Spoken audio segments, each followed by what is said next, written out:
my thing is that I love being partners. I think it's very hard to do it on your own. I think it's very cool to have somebody you can rely on. 100%. Like we have each other. So it's very good to have each other as support. When one of us is feeling down, the other one is lifting like the other one up and supports, and like vice versa. Great. Well, just to start us off, I'd love to hear a little bit about your guys' backgrounds before diving into launching this product. What were you doing and kind of what brought you to wanting to take the step to launch it? We were in Hollywood. Yeah. We started off as actresses and models in Hollywood. We were trying to get the American dream and achieve the stardom. That's how we met actually at auditions, because we were going to the same for the same parts. That's how we became friends. And we stayed friends for years. And then Elena, she has very long, thick hair, and she used to model a lot. Yeah, I modeled a lot. Acted, spent a lot of time on set. Basically, we're making a living doing that. And, long days sometimes turn into tortures. Sometimes it's 16-hour day and there's like 30 pins in your hair and you're just, by the end of the day, you're just dying. And and you need to think of the dialogue or act. And it's just agonizing. I mean, obviously I have short hair. you don't know what it feels like, but it could be brutal. And then, the velvet hangers came out, the thin ones. And I remember when they came out, I was like, oh my God, this is so brilliant. So right away, like I threw out all my plastic wood hangers. I kept wood for coats and replaced my closet. And I'm like, this is so genius. And then after a while, I was like, what if you apply the same concept to a hairpin? So it grips and stays instead of falling out and poking you. And literally like that, just like had a broken hanger, just like rubbed it on the hair. I was like, it grips. And then shared an idea with Elena. I was a dancer. I was doing ballet, and ballerinas, they wear buns all the time. So you have to have your hair always tight, always out of your face, and have a very sturdy bun. So when you spin and do pirouettes and stuff, your hair doesn't fly out everywhere. So you need something very sturdy to keep it in place. And I used to have like lots of hairpins to keep it up. And when Elena approached me with this idea, she's like, do you want to do this together? I'm like, sure. We had no idea how to do it. No clue. I don't know why she approached me, because I was the most responsible out of her friends, I guess. And we decided to do that. And I was shocked that that did not exist in the market. We looked around, we shopped, we just went researched all the pins that were on the market. There were no velvet hairpins. We're like, unbelievable. This does not exist anywhere in the world. So we've decided to file a patent for it. Wow. Because since it doesn't exist and we came up with something new, we can we have to protect it. So I'd love to hear how that was like a personal problem and that you had in your life and how you turned that into an idea for a problem. That's so great. Having that idea, and you said eventually you came around to filing this patent. How did you figure out those next steps, or what next steps do you take to actually take that idea that you guys have, great idea, and then bring that into reality? Well, Elena, first of all, idea is idea, right? But how do you do it? Prototypes or anything? We had no idea. So Elena actually went out and got some glue and got some flock and made herself with her own hands the prototypes. And I remember I came over and she's like, they're still drying. So I was like, I couldn't wait for the glue to dry. And I remember that night I had wet hair. I just showed up. I just washed my hair. It was so heavy. And I just put one pin, the first prototype that Elena made. And we were just hanging out, whatever, having wine, blah, blah, blah, having a nice evening. And the pin stayed all night in that heavy, wet hair. And I told her, oh my God, that really works. And then Elena shared it with some of her friends, dancer friends. I shared it also with some friends, and they all confirmed that they loved it. I didn't know what the process was. This velvet covering is actually called flocking. So we didn't know what to call it. We didn't know the word for it, but we found out it's called flocking. So the next step was to find flocking manufacturers and flocking companies in the country, in the US. with this thing. So we just opened the listing. We just Googled flocking companies and found a I few was manufacturers. And yeah, sorry, I'll interrupt you. I was called to jury duty, and Oh I my God. brought my laptop, and I just sat there for hours, and instead of going crazy, like, oh my God, I can't wait to get out of it. I'm like, this is great. Like, I'm stuck here. And I just sat there with laptop researching flocking factors and calling them up. And nobody would say, oh yeah, everybody said we only flock flat surfaces. Like nobody wanted to do object flocking. Right.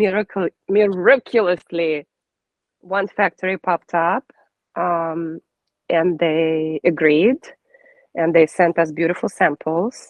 Oh. But the thing is, they've never done this before, so they had no idea how to do that. And because this process is not was done before, they didn't know how to hold it and flock the whole product from 360 degrees from everywhere. So they have to come up with the process how to do that. Right. And so how did you communicate your idea to the manufacturer? And was it in the US, or were you we started off in the US. Yeah. The first company was in the US because we now we produce in China. Okay. Yeah. Yes, but initially we didn't know how to find a factory in China. Right. So it was closer to start searching in the US. Sure. But we had to move to China because the production cost in the US was like really high. Yeah, Not just the cost. When the production came, we first opened the boxes, we were excited. And then as we started, like the first production, we actually packed ourselves. Like we ordered packaging from one factory and pins from the other. And as we started filling up the packages, we realized the quality wasn't what the samples were. It was a nightmare. There was like glue sticking out. There was, so we sat there with little cuticle scissors, Selena and I, on the floor, showed a little baby. And like, because we already got like few orders by knocking on doors, and we had to deliver, so we were cutting like each little glue, like each little hair to make them look presentable. And that was a nightmare. And when we spoke to the factory, like, how come? They're like, oh, we can't control it. It depends on the weather, blah, blah, blah. So cost, yes, but plus they couldn't deliver consistency. And that was a concern. So that first batch, you had to go in all yourself and make those changes once it came in. Yeah. Yeah, we pretty much took every single pin. And there are a lot of them, and they're very small. So we have to take every single pin and kind of like cut and polish and kind of like make a quality control on every single pin. Wow, that's some dedication. But I so you kind of alluded to it a second ago. You said some knocking on doors, but obviously got this product, got it manufactured. What did you do to drum up demand? Was this just simply releasing it to the world and hoping people find it, or was there an active like marketing strategy you put into place? We didn't have any strategies. We just had belief and hands and legs and brain. Yeah, we had no idea what we were doing. We just, we wanted them to be sold at beauty supply stores because that's where people shop for beauty products. So we went literally, Elena used to live in LA. So we literally, like the two of us would go store by store and talking to the manager of the store and showing them the product and trying them and asking them to test it and leaving them samples and then following up with them. So kind of like the very what's the word? Grassroots, yeah. And also we found out, so one store took them, Nigel, I don't know if you're familiar, but it's with all the whatever Hollywood stylists go to. So they took them first. Then we went to the Namies, is where the Kardashians go, whatever. And then the guy at Namies is like, so who has them? We're like, oh, Nigel. We're like, oh, it's great. He's like, that's the last word I want to hear, because like they're competitors. So now they were like, they didn't want to compete, but at the end they called us and placed orders. And then reordered, and then we did a trade show for dancers, right, Elena? Yeah. So we also approached some dance stores as well, because that's the market for it. One is beauty, another one is dance. So we went to dance stores And when we were our sets working, would show them tags to the stylist who would do the hair, like hair, just literally just give them the sample, like tell them like try it out to see if it works. And little by little, they all loved it, and they spread the word, and more stylists, started placing orders, and it kind of started very organically from word of mouth. And some stylists were so enthusiastic. Wow. It was kind of nutty. Yeah. One stylist just called us, emailed us, "Hey, I just taped a Hallmark Channel or whatever, Princess Leia's Space Buns, and I brought your pins." And he just did the whole ad for us. He brought our pins. We didn't know him.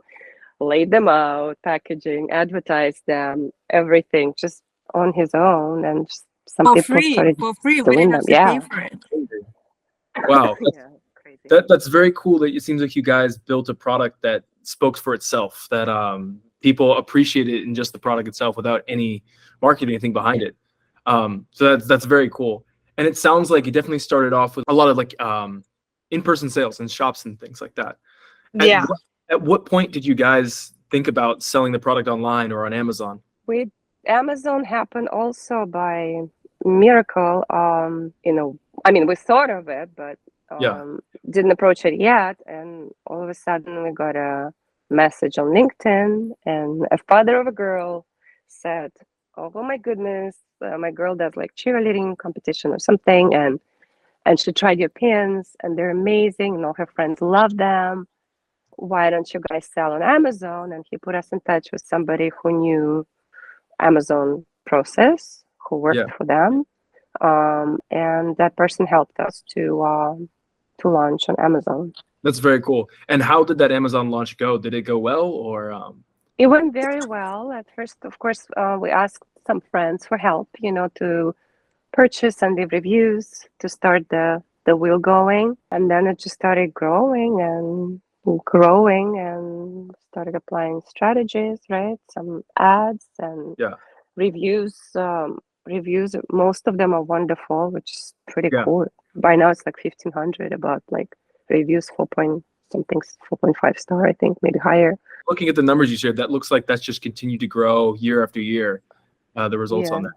Definitely, yeah. We had a dip during COVID. I think not everybody, but we had a drop in sales. But then after that, it started picking up again, and now we're on up going trend. Yeah, totally. Have there been any big events you'd say that have happened since that launch that have really taken you guys to the next level, or that have had a big impact on your business? Any big events that happened that really took your business to the next level? Any big success stories to share along the way? Yes, we've had a few. We have a few collaborations with influencers, and some of them were successful, and some of them were not. So, but the best occasions were when we did not have to pay anybody, and somebody just mentioned us on the review or in an interview. Somebody would just met, and we see all these orders started coming in, and we're like, where did that come from? We didn't do anything. And then we found out that somebody was doing a feature on us, not on us, but mentioning our product. But one of the biggest star moments, which I like to share with everybody, is that Lady Gaga wore our pins for the inauguration when she sang the anthem. Her stylist used our pins for her hairstyle. So we kind of can say that our pins were in Washington. Yeah. That's very cool. That's super cool. You mentioned it kind of at the beginning, but you said that you filed for a patent on this product. So hypothetically speaking, your product is protected against competitors coming into the market.